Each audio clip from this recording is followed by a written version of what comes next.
Bizning turk oilamizda yakshanba kuni qanday o'tadi? Ertalab traditsion turk zavtragini tayyorlab, maza qilib choy ichib, mana shunaqa go'zal manzara kutib turgan edi. O'zimga o'zim motivatsiya berib, qizil ro'molimni o'rab, ishlarimni boshladim. Estetichni video olaman deb oshxonam shu ahvolga keldi. Mayli, bu vaziyatda asosiysi telefon jiringlab qolmasligi. Chunki qo'lga telefon oldimmi, tamom. Xullas, hamma joyni yig'ib, idishlarimni joyladim. Sizga maza, posudomoykangiz bor deydigan qizlar. Buni ichiga idish joylashtirisham, yuvib bo'lgandan keyin yana joyiga qo'yisham ish. Kechagi kundan qolgan idishlarimni joylashtirib, qolgan idishlarni qo'limda tez yuvib tashladim.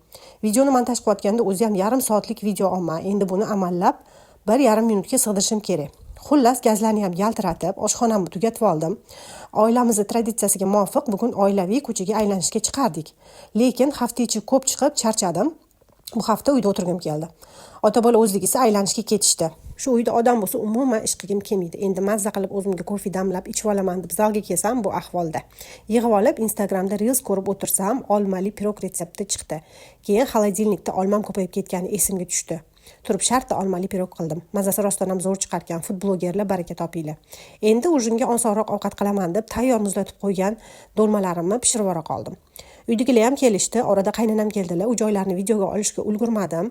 Ovqatlarni bo'lib, yana oshxonani yig'ib, endi ozgina o'zimga qarab olay dedim va yuzimga maska qo'yib oldim. Bu maskani kechasi qo'ygan yaxshimi yoki ertalab, xullas, bunisini bilmadim. Mana bir kunimiz ham o'tdi. Menimcha dunyodagi 90% ayollarning kuni shunaqa o'tsa kerak-a.